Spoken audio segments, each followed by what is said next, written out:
我妈买的玩具 vs 我买的玩具，到底谁的更好玩？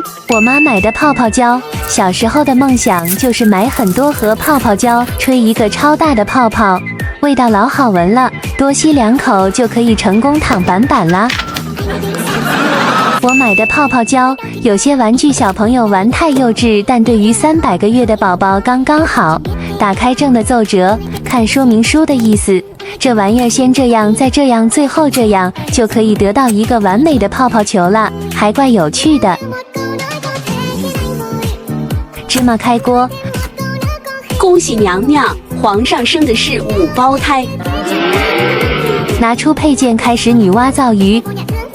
不错不错，今天晚餐是海鲜盛宴。哎呀，那鱼完了。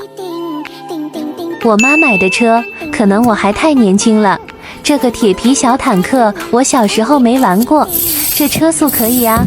明天就带上我的青蛙丸子，开它去上学。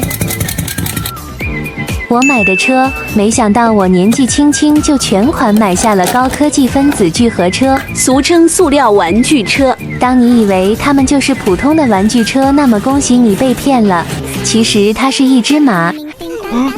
现在就是见证时刻的奇迹，哇哇！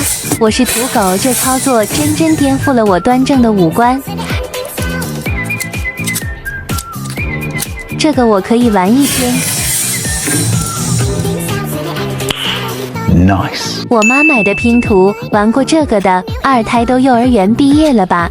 小时候就没成功拼出来过，每次都是把拼图抠出来再装上。我买的拼图，想要养一瓶小猪仔需要几个步骤。首先你得买盒像这样的猪拼图，接着就是疯狂扒猪皮，只需49分钟，你的小猪仔就比你的钱包还干净了。